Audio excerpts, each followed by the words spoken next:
Are you tired of writing content that no one reads? What if I told you the secret to captivating your audience is all about writing for them and not some random search engine? In this video, I am going to walk you through how to create content that actually resonates with your audience, increases engagement, and ultimately leads to sales. Hey, if this is the first time that we're meeting, I am Lise Cartwright. I am a creative strategist and business coach, and I'm here to help you integrate human design into your business so that you can simply do the things that are easy and fun for you that ultimately lead to more sales and more leads. So in our last video, we started going through the discoverable content system. And the two things that we really focused on in terms of creating content was making sure that you were creating content based on an offer and an audience as it pertains to that offer. If you haven't watched that video yet, I recommend that you go and check that out, and you're going to find a link to that either above or it's going to be down in the description. So in this video, we are going to expand on what we started talking about in the previous video with a focus on helping you create value-driven content that actually brings in customers and clients, the dream customers and clients that you actually want to work with. So it's not about creating content simply for the sake of creating content. We want to be strategic in creating content, but we also want to create content through the lens of attracting our dream clients, the people who read our content, engage with our content, watch or listen to our content, and literally go, yes, this is the person that I know can help me. So let's dive in. So step one is to make a list of all the problems that your ideal audience is facing as it pertains to your offer. So remembering that we always create content based on an offer first. Let's look at an example so that we're all on the same page. Okay, so in this example, we are going to assume that you are a course creator and you have got some problems that you believe your audience has. Now let's go and grab what those might look like. So you've got a course that is all about how to regulate your emotions. And in your research, you have noted down that this is the type of things that people say. This is the type of things that people are saying about the problems that they have. And you know that your course is going to help them. So that's how we get to this space. We know what the course is. We know who the audience is, and based on that audience and that offer, we now have some problems that they are talking about. So the next step in this process is to take one of those problems and generate the perspective that you believe why they have this particular problem. So if we take this particular one here, why am I so emotional? What's wrong with me? We are going to then add because at the end of this particular sentence. And then what you're going to do is probably give yourself anywhere from 5 to 10 minutes. You're just going to free write why you believe they have this problem. Why are they experiencing it, right? So we're just coming up with these initial ideas. You now have a really good starting point for content that you can create. And a reminder, this is long form content that we're looking to create. So you're either writing a blog post, creating a YouTube video, or maybe you're doing a podcast. Those are the three most common long form content that you're going to create. So that is step one in this process. And to make it value driven, we're going to focus on solving just one of those problems, right? So we've probably got a list of around 3 to 8 problems. We're just going to pluck one of those out and we're going to write or record pieces of content for that. Now, we're making it value driven because we're also going to focus on some action steps or some key reflections, right? However you coach, teach, mentor, help your people, that's how you're going to make this value driven. But this is how we start to ensure that our content has value and is helpful for our dream clients. To be clear, we are not trying to solve all the problems with this piece of content. We really want to think about what's a small, like a really small, quick win that we can help someone with. Ultimately, we're wanting to show them that we understand where they are at right now, and that we can help them take steps to solving this particular problem. Okay, so before we dive into actually going ahead and creating, I want to talk about the next step in this process, and that is helping you develop storytelling techniques. Because at the end of the day, the stories that we share and the stories that we tell are often the things that stick the most for our audience. They remember things so much more than all the content that we have in there. Now, this doesn't mean you have to be this amazing storyteller. The easiest way for you to simply tell and share a story is to think back to when you had this problem for yourself. Is there a lesson that you've learned along the way? Was there something that prompted you to go, oh, okay, this story 100% highlights how this can help this person. But it does need to be relevant, and you do need to be able to relate it back to helping your audience understand the problem that you're actually helping them try to solve. The biggest thing here is to not get caught up in trying to tell this huge story. You don't need to be super elaborate. You don't need to be fancy. Keep it short and sweet. Think about how you might explain this to a really good friend. And you probably want to do this in under 3 paragraphs. Like, you're looking for that kind of framework, that's ideally what you're shooting for. You want to paint a picture. This is where images are really good. GIFs, if that's your jam. Emojis, go nuts. I personally like to use GIFs and emojis to help convey whatever it is that I'm helping someone explain. You can use memes as well if memes your a jam. Ultimately, it's very much about just making sure that whatever you're actually sharing is going to help your person really get what it is that you're trying to help them understand. So let's look at a couple of examples so you can really understand what it is that we're talking about. Okay, here is an example of what it looks like to use a story in long form content. Basically, anywhere that you are engaging with your audience is an opportunity for you to tell a story. And the more comfortable you are with telling a story, the easier that your audience is going to identify that you're the person that can help them. Plus, it's also going to increase your engagement, your leads, and your sales. And that's ultimately what we're trying to do. So this particular example that I'm sharing here is all about how to come up with the right messaging. And the question here is, are you acting in alignment with your human design? And then I've got, here's an example. Examples are great storytelling techniques. It's a great way to share something based on a story. And you can make these imaginary, fiction, or they could be actually very true. But in this one, I've said, here's an example. Let's say your type from human design is a predictor. Your strategy is to wait to be invited before giving advice.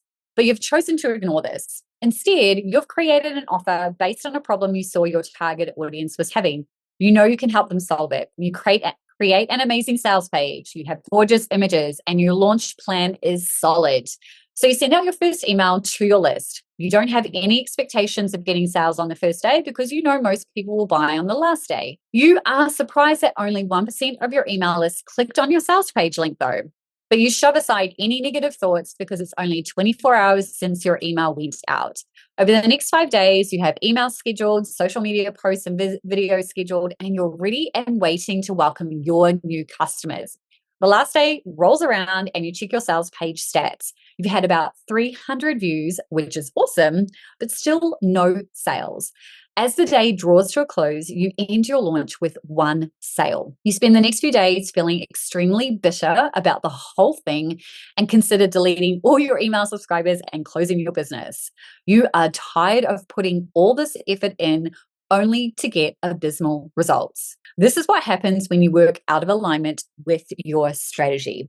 So I'm hoping that you can see the very clear story that I've done that also is an example, right? So examples are great storytelling techniques. You can also share this content on socials if that's your jam, but if you're watching this, we're trying to get ourselves off socials. So once you know the content that you're going to write and you've got some stories that you can include in that content, and just so we're clear, you don't need to have multiple stories, you can just have one. Our next step is to help you write in an engaging way. And it's not just writing, it can also be speaking, right? So if you are someone who likes to write a whole bunch of stuff first and then speak it, absolutely. Or if you just want to speak, you can do that. But we want to ensure that whatever it is that you're creating is engaging to your dream client. And my biggest tip for doing this is to simply be you. And I know that sounds really easy, but maybe it's not. Oftentimes, when we are being intentional about creating content, writing content, recording content, we feel like we have to step into this like professional persona. But here's the thing, you don't. I hope that you can already see that I don't use big words. I try to keep everything simple and I don't feel like I'm like poised and professional. I don't have like a professional studio or anything like that. This is literally my home office that I'm coming to you from. And the reason why I'm saying all of that is often our audience will connect and resonate with us more if we're not polished and poised. Now, there is a slight caveat to this. If you are in the corporate world and your audience is corporate, then you might have to think about that a little bit differently. But also, you know what? I have a few friends who are in the corporate world and are working with other corporate people, and they still choose to keep things fairly casual in the way that they explain things, in the way that they're communicating, whilst also still being a little bit professional, like in the way that they dress and showing up. But in the words that they choose to be a little bit more casual, a little bit more easy and fun, right? Like, so at the end of the day, the more that you are you when you create your content, the easier it is for your audience to connect and resonate with you. The biggest thing that I want you to understand is there is no right or wrong way to create your content. There's no right or wrong way to tell a story. There's no right or wrong way to include graphics and all of those elements into your long form content. It's about how do you want to show up online? That's it. So if you're someone who uses emojis and GIFs and memes, then use those. Like if that's the way that you communicate with your friends and family, and you love doing the light and fun stuff in your own business, then do that. But you don't have to. You can tone it down a little bit.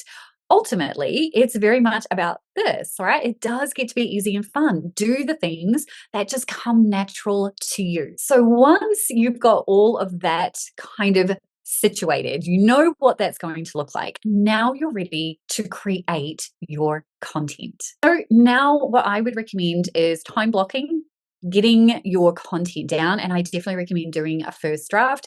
Now, if you're doing audio or video, it's up to you. I would definitely recommend at least having a bullet point list to ensure that you don't go off topic. So for example, whilst I'm recording this video, I actually have a bullet point list over here on the side here that you can't see to keep me on track, because I know that I have a tendency to go off on a tangent. And whilst that's great when I'm having Voxer conversations with my members, it's not so good in a video. So you definitely want to make sure that if you choose to do audio, that you do have a bullet point list of the topics that you want to cover. You don't need to script it, if that's not your jam. If you are definitely someone who loves to speak, regardless of whether it's video or audio, typically you're going to find that scripting is not going to be helpful, right? Like reading from a script, it can feel very staged. So do what feels easy and fun for you, but at a minimum, stick with some bullet points to ensure you don't go off on a tangent. Once you've got your actual content recorded, then we are going to optimize that content. So here is what you're going to do. And like I said, if you need to deep dive, go back into the previous video where I walk you through this. But briefly, here's what you're going to do. You are going to pick a focus keyword, and this should ultimately be the search term that your dream client or customer is typing into the search. And what I mean by that is, this is not for a search engine. This is actual phrases that they are searching for right now. So in the previous video, I recommended using a tool called Answer the Public. It's whatever tool you have access to, but certainly Answer the Public gives you three or five different free searches that you can do per day. So even if you don't want to pay for it, you can at least do that. So pick your keyword phrase, right? The thing that you're optimizing it for. Now that needs to go in your metadata. And what I mean by that is it should be in the title of your video, podcast, blog post, right? Whichever thing you're doing. It needs to be in the first sentence if you're doing a blog post, in your description, in your YouTube video, and in your podcast description, right? It needs to be within that first sentence. It also needs to probably feature a few different times throughout your content, particularly from a blog post perspective, but also in your chapter headings if you're doing a YouTube video, and same thing with your podcast.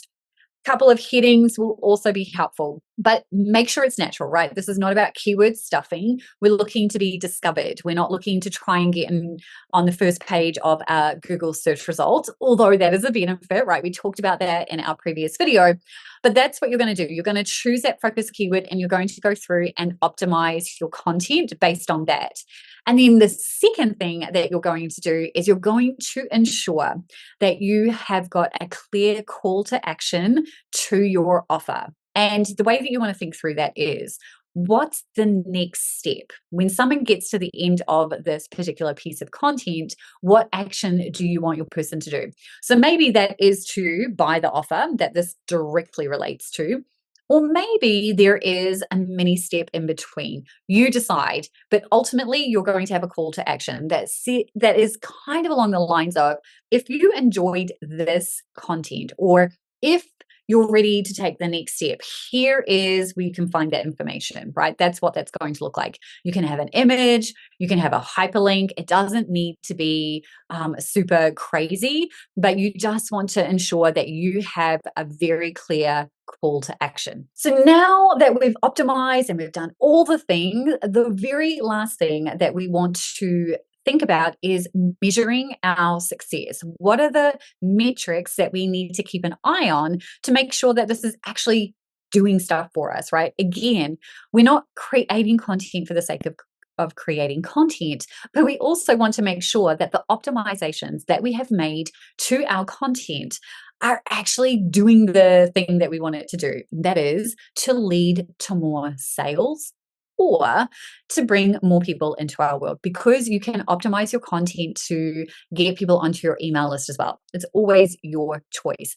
So here are some metrics that you definitely want to think about measuring over the course of the next 30, 60, and 90 days. So at a minimum, regardless of the type of content that you're creating, you want to be tracking views, you want to be tracking leads, and you want to be tracking sales. Those are super important. That gives you data that you can make decisions from there. Then you might also want to track additional metrics based on the actual platform that your content is on. So for example, if you were publishing a YouTube video, you might also want to track the following things: your view time and the number of subscribers who join your YouTube channel from that specific video. So again, we're still tracking views, like overall views. We're definitely tracking leads, and we're also tracking sales. But if you're publishing on YouTube, other things, other key metrics that tell you whether a video is doing well or not are things like How long is someone viewing your video? And does that video encourage people to actually subscribe to your channel? Okay, so now that we've done all of these things, you are in an amazing position to attract your dream clients into your world. Here is your action step so that you can start implementing this into your business today. So, your action step is to simply sit down and write down all the problems that your current audience is facing through the lens of your offer. Once you've got all of those problems, you're also then going to sit down and put the word because after each problem. And then you're going to write down why you believe they have those problems, right? From your perspective, why do those problems exist? Once you've done that, you now have the ability to go and generate long form content from all of that information. You would take each individual problem and potentially create one piece of content. You're going to make sure that you're providing value by giving them action steps, whatever it is that they need to do. Remember, we're solving small problems. Quick wins is what we're looking to achieve. You're also going to ensure that you have at least one story in the mix, if possible, to help really illustrate what it is that you're trying to help them understand. This is where you can use emojis, GIFs, memes, whatever is your jam. And finally, we are going to optimize that content for the audience, making sure we've chosen a focus keyword. And then we're also going to optimize for the offer by adding a very clear call to action. So the next step is to ensure that this content is actually getting in front of our ideal customers. So yes, this is going to attract our dream clients over time. This is the organic process that we've just implemented.